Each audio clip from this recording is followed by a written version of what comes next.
With Sunday Fun Day coming to an end and the new week about to start, I wanted to jump on here real fast and talk to moms because something I hear a lot is, and I get messages constantly in my DMs. How do you take care of two kids and have a big business and do all these things? And what I realized is that sometimes we take for granted the systems that we've learned and the schedules that we have.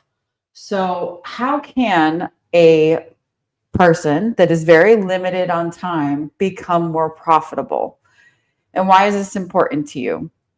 Well, a lot of the people I have the pleasure of assisting, coaching, guiding, whatever term you want to use, they have a very limited amount of time that they can do business in. So, most of the people that I'm able to coach or guide, whatever word you want to use, they're moms. They drop their kids off at school in the morning, and the only time that they have to be able to work is from the time they drop their kids at school to the time that they pick their kids up. So what are we talking about? Like 8:30 to like 3, 4 o'clock. That's it. That's all the time that they have to make the money they're going to make in real estate. So what does this eliminate? All of the agents that run around last minute, that they get a lead from Zillow, they need to go out at 8 o'clock at night, 10 o'clock in the morning, on the weekends.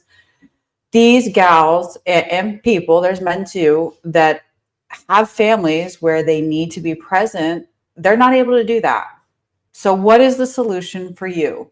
You're not somebody that can just pick up a lead and go run out there any time of day. You have a very scheduled life and you have limited hours to make money. The first thing that you're going to want to do is decide whether or not you're going to be a buyer's agent or a seller's agent. A seller's agent obviously has more control over their time.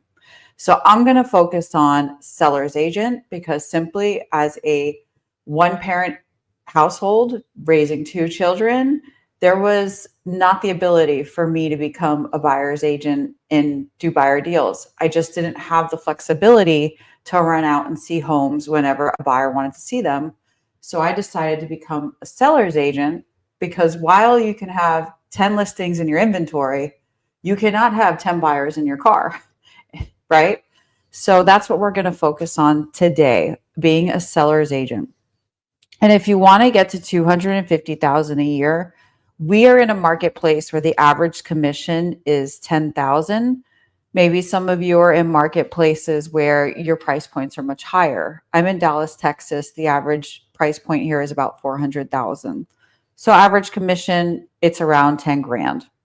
So we're talking about 25 deals a year here in Texas. I'm not talking about doing luxury. I'm not talking about doing complicated deals, commercial deals, simple single family residences in normal price ranges. Something that anyone who gets started could automatically start doing. You do not need to be specialized or long time experience. How do I know it works? Well, not only have I seen it for myself, I'm seeing it for the people in our organization.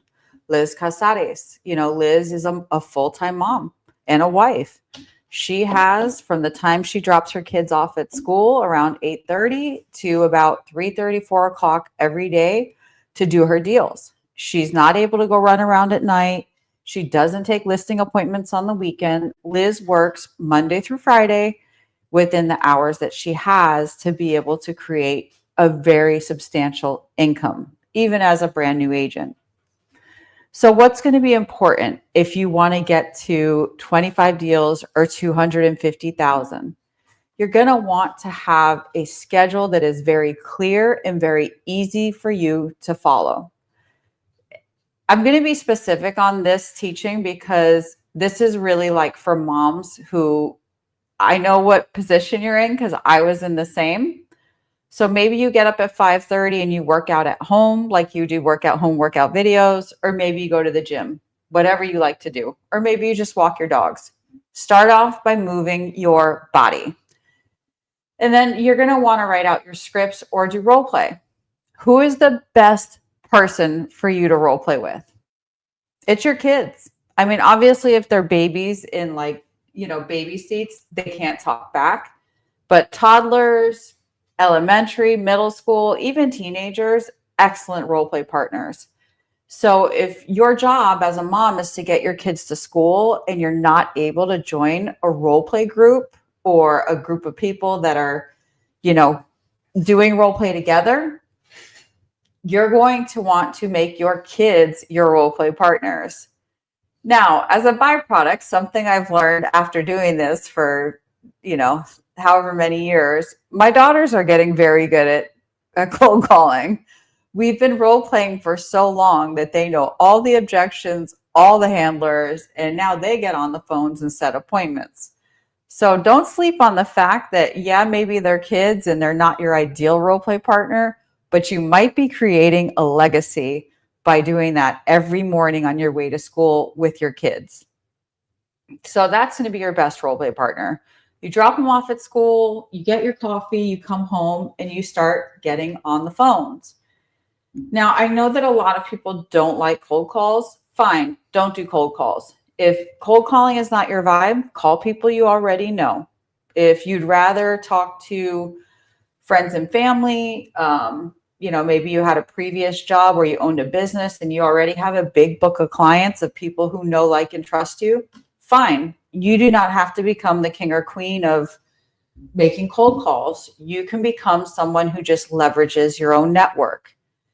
Or if you're somebody who really loves social media and you know how to turn social media leads into clients, then do that. So when I say at 8 a.m., you're going to start cold calling, I'm only sharing what was true for me, because what was true for me is that calling expired, the 4 horsemen expired, for sale by owner, just listed, just sold. That created a lot of business for me. But if that's not your vibe, don't feel like you have to quit the business. Maybe your vibe is calling warm leads, people who already know you. Maybe your vibe is you're really good on social media and you can turn a post into a client. Whatever it is that you do to generate leads, to generate clients ready to sign a document to work with you, it has to be done first thing in the morning. From, let's say you drop your kids off at 8, you drop your kids off at 8:30, whatever time it is, a minimum of 2 hours. Now, for all of you getting started, they're like, oh goodness, 2 hours, that feels like forever. Think about the gym. I don't know if you've ever had, like, for example, I was terrified of doing my trainer's full glute exercises. I was like, man, I'm not even going to be able to walk. So I started with like 2 exercises, and then I did 4 exercises. And then after a couple of months, I was comfortable doing his whole glute routine. Cold calling can be the same way for you. If you're like, man, tackling 2 hours of the phone every day is just too much, start off with 30 minutes. Just create a habit that for 30 minutes a day, you're going to do this. And then you can work up, once you started having that muscle of a habit. Maybe then you're going to do 45 minutes. Maybe then you're going to do an hour. However you get there, the goal is to be at a minimum of 2 hours a day of lead income creating activities. What are income creating activities? A lot of people know it's an algorithm. I forget what it's called. Anagram. I think it's an anagram. Plan. So plan. P is for prospect. L is for lead follow-up. A is for appointments, and N is for negotiate. Those are your 4 income activities as a realtor. So whatever you're doing from like 8 to minimum 10, really 12 would be ideal. It has to be something that creates new business for you. Social media, warm calling, cold calling, warm texting, cold texting, whatever it is you guys do that gets somebody to create an appointment with you. And that is our goal every day. One thing I'd be very careful about, since you have limited time, you don't have time to play, right? You only have like 6 hours a day that you get to work, since we're talking about this mom schedule. You can't be somebody who has contactitis, someone who's just there doing it, going through the motions. Oh, I got a contact today. You don't have time for that. You have to be somebody that says, today I'm here setting a minimum of 1 qualified appointment. So your behavior while you're making these calls, you have to be closing. You have to be getting to the point. And the point is that you want to set a listing appointment, Or if you're working with buyers, you want to set a buyer orientation. If every day you make calls until you get one person interested, then you have done your job. The rest will come from there. So that's the first part of your schedule. You're going to be moving your body, role playing with your kids on the way to school, and then you're going to make your lead generation calls. So what happens after that? The afternoon is where a lot of people's schedule gets a little dicey. And if you have kids, you really don't have a lot of time to waste. You're going to want to dial in at this point. So around 12 o'clock, 11:30, you're going to take a break, go out for fresh air, walk. It's so good for you. You need fresh air. Don't be stuck in a room with a computer. And you're going to eat. You need to eat. And after that, what you're going to do, and this is, everyone's going to want to throw tomatoes at my screen for what I'm about to say. Stop going to people's homes. You do not have time to drive 30 minutes, an hour to someone's home, sit there with them for another hour, and then drive back another hour. You don't have enough time for that. Now, am I saying to do every single listing appointment via Zoom? I'm not. You're going to have special occasions where you have to go and see the house. And this, some of you are just really going to be like, this is crazy. That doesn't work. Well, go and check with Michelle Pladen, Noemi Lalomas, Liz Casares, Melissa Valentin, a lot of the gals that I'm currently working with and that I have worked with, the majority of their listings, they have done Zoom listing appointments. Why do I love Zoom listing appointments? What do you guys think is number one? Safety. I am big on safety. You know, realtors were a little bit, less safe than even, I don't want to use the word, I don't know what the right word would be, but escorts, streetwalkers, right? They go out and meet people that they don't know, and they're very unsafe. How are they any different than you as a realtor going out and meeting a stranger from the internet? Someone who wanted to see a home. You don't know anything about them. From a safety standpoint, women, please stop going out and meeting strangers. We see way too many headlines of these women that have just had awful things happening to them. And I'm not going to say that it's our fault, but why are we going out to meet so many strangers that we know nothing about just to chase a commission? Stop doing that. There is no reason why, if you're a local expert, you know the local market well, you have all the pictures from online, you have all the information from the MLS, you can't go ahead and do a Zoom listing appointment. The only reason why you're not doing it is because you think somehow you're going to bond with people or charm them in person into working with you, because you don't have skills. If you have sales skills, you do not need to go in person. And I can definitely role play this with somebody who's interested. If you want to do a Zoom listing presentation, I think we actually have some on my YouTube channel. More than happy to share what that looks like. It is the same listing presentation, except it's shorter. You get down to the point, and the people typically who will take one, they're a level 10 motivated. They're not messing around. They're looking to sell their home. So implement Zoom presentations. If you have a very limited amount of time to be able to work, like if you're like some of my gals where you drop your kids off at school and you pick them up and that's all the time you have. Harry, lay down. Lay down.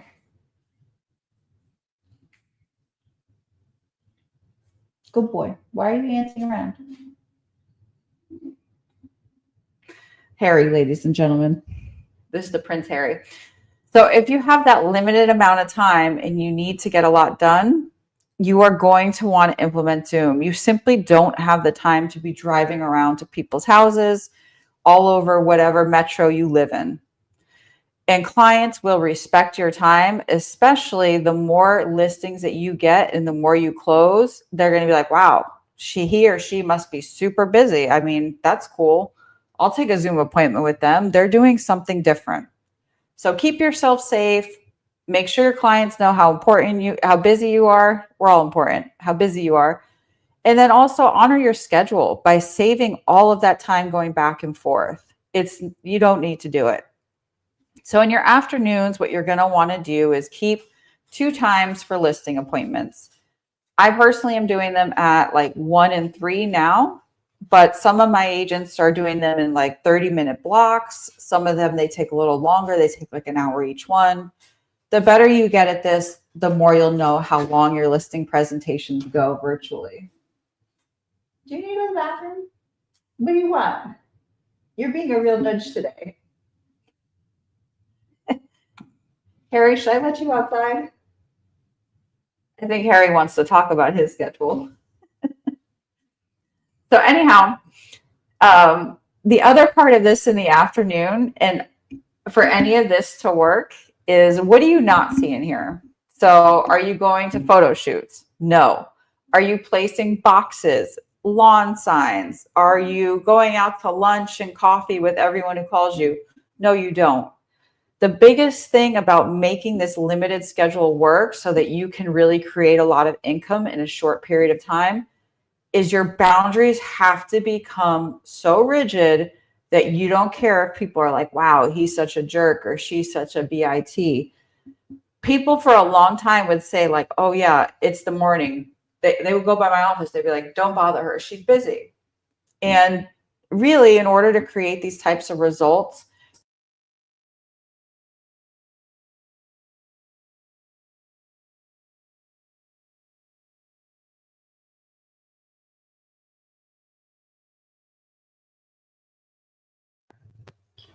I think you can hear me better now. So the way to make all of this work is have a very rigid schedule that people understand. In the morning, you're calling. In the afternoon, you're doing appointments. Now, what do you do if you don't have appointments? What do you guys think I'm going to tell you to do if you don't have appointments in the afternoon? You're going to get back on until you find one. Yeah. You're going to make calls, door knocks, whatever it is you like, social media, whatever it is that you do to find clients to set appointments. You will continue doing that in the afternoon if you haven't set one in the morning. Some key components here. What are some key components to making this work? You need to have a strong staff who understands what you need from them. I could talk about systems. I think that's probably going to be part 2 of this series, like how to make $250 as a mom, because your system staff is going to be who keeps everything rolling, right? Because what's going to happen when you have 5 active listings? Of course, you're going to start getting more calls from sellers, more calls from buyers agents, people, photographers lost. They don't know where the key box is. This is when it becomes so important that you have the right staff and systems in place. And just to give you guys some quick thoughts about it, until you're really making, I would say like $500,000 a year, you don't need an assistant. Do not invest in a $60,000, $80,000 a year assistant. You're not there yet. All you really need at this point is a strong transaction coordinator. And I would suggest 2 of them. You should have one transaction coordinator who does all of your listing input. So when you receive listings, they handle getting it into your MLS, scheduling photographers, scheduling the sign, the lockbox, the open houses, all of that. And then your second TC, your other transaction coordinator, what you're going to want them to do is all of your contract to close. So once you guys get an offer from a buyer that your seller accepts, that person will then be handling the transaction from the time it's executed to the time it closes. Again, what are they going to do? They're going to call the stager to have the staging removed, make sure any invoices that are needed are going to be submitted to escrow, ensure that the lockbox is picked up, the sign is picked up, so that you're not bothered with any of these mundane things that don't make you money. And good transaction coordinators, they want to work with an agent who treats them well. And this is a big thing I see, especially with men. A lot of men are like, I am in charge. I'm the boss. Transaction coordinators hate that. If you treat them like they work for you and you're the rainmaker, you're going to lose good people every time. If you want to hold on to great transaction coordinators, the key is to treating them with a high level of appreciation and constantly reminding them that you see what they're doing, that you haven't missed all the extra work they've put in, and what an important part of your team the transaction coordinator is. So that's just a little pro tip. I have seen a lot of good agents lose great transaction coordinators because of the way they treated them. Be very careful. Yes, you're the person on the front line. You're dealing with the clients. It's stressful. Do not take it out on your transaction coordinator, and do not treat them like you are the boss and they work for you. They do not like that. So good ones. Why are good ones so important? Well, if you are doing $10,000 transaction, right? $10,000 in commission.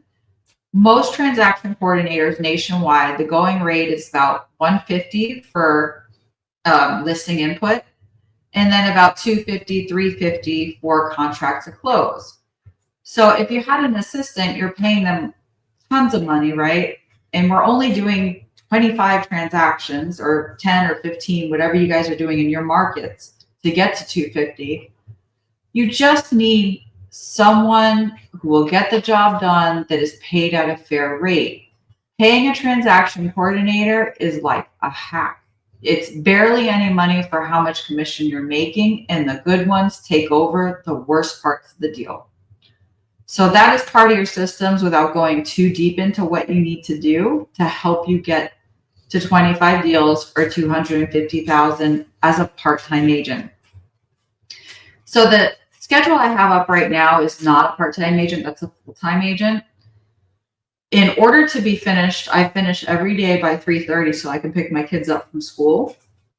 You want to wrap up your last appointment probably no later than setting it at 2 o'clock. I'm sorry, guys. The dog is driving me nuts. I'm going to let him out. Come on, Harry. Go ahead, Harry. Go ahead, Izzy.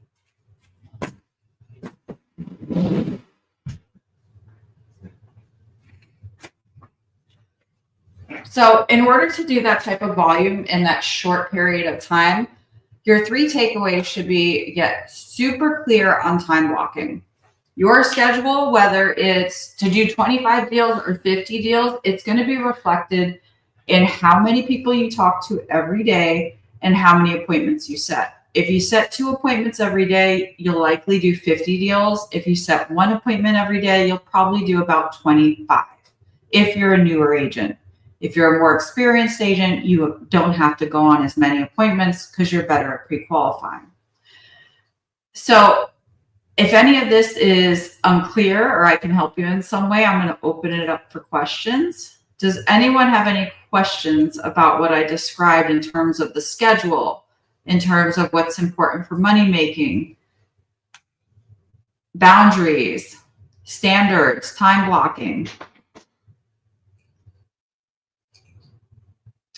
All right. So if you want to do 250,000 and 25 deals, and all you have is the time you drop your kids off at 8:30 in the morning, so the time you pick them up at 3:30, the most important thing for you is that you have a minimum of 2 hours a day in income generating activities.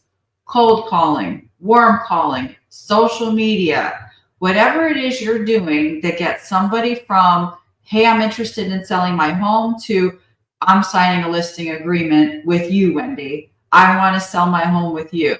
With you, Jose. Yep, I'm ready to go. Whatever you're doing, you need 2 hours minimum of it every day.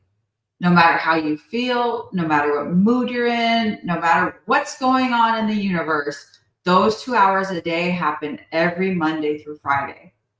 And then because you've worked so hard during those times and you've set those boundaries for yourself, you don't feel guilty.